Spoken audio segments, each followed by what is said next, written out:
ગત રાત્રિના Rajula Pipavav railway track પર 8 જુદી જુદી ઘટનાઓમાં વન્યપ્રાણી સિંહ રેલવે ટ્રેક પર દાખલ થયેલ હતા અને કુલ 7 વન્યપ્રાણીઓનું એક ગ્રુપ છે, જેમાં એક માદા છે અને 6 પાઠલા છે. રાત્રિના 4 જુદા જુદા સમયગાળા દરમિયાન આ તમામ વન્યપ્રાણીઓ રેલવે ટ્રેક પર નોંધવામાં આવેલ હતા. આ સિવાય બીજા 9 વન્યપ્રાણીઓ જુદા જુદા સ્થળો પર રેલવે ટ્રેક પર હાજરી નોંધવામાં આવેલ હતી.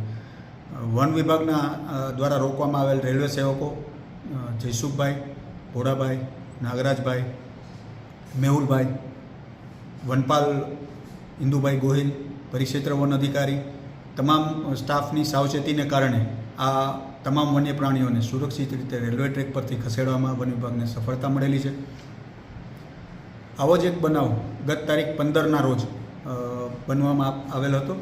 ડુંગરપડા રેલવે ટ્રેક પર સિંહની હાજરી નોંધવામાં આવેલ હતી અને ત્યાંના ખેડૂત શ્રી પ્રવીણભાઈ ચૌહાણ દ્વારા વન વિભાગને જાણ કરતાં તાત્કાલિક વન વિભાગના સ્ટાફ દ્વારા સ્થળ પર પહોંચી અને એરિયા સ્કેન કરવામાં આવેલ હતો અને વનપાલ હરપાલસિંહ સરવૈયા દ્વારા પોતાના જીવના જોખમે આ નર જે વન્યપ્રાણી રેલવે ટ્રેક પર હતું તેને ખસેડવામાં આવેલ હતો અને એક મોટી દુર્ઘટના અટકાવવામાં વન વિભાગને સફળતા મળેલી છે.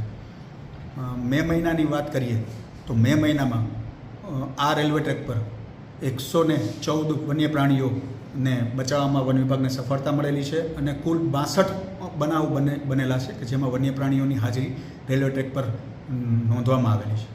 તો રાજુલા પીપાવાવ રેલવે ટ્રેક પર વન વિભાગ સાવચેત છે. કોઈપણ અકસ્માતની ઘટના ના બને તે માટે મોનિટરિંગ સતત કરવામાં આવી રહ્યું છે અને આ વિડીયોના માધ્યમથી રાજુલા પીપાવાવ રેલવે ટ્રેક પર વસતા તમામ ખેડૂતો અને માલધારી ભાઈઓને હું વિનંતી કરવા માગું છું કે જ્યારે પણ રેલવે ટ્રેકની આસપાસ તેમના ગામમાં વન્યપ્રાણી સિંહની હાજરી નોંધાય તો વન વિભાગના સ્ટાફનો સંપર્ક કરવો અન્યથા ફોરેસ્ટ હેલ્પલાઇન નંબર 1926 પર સંપર્ક કરવો.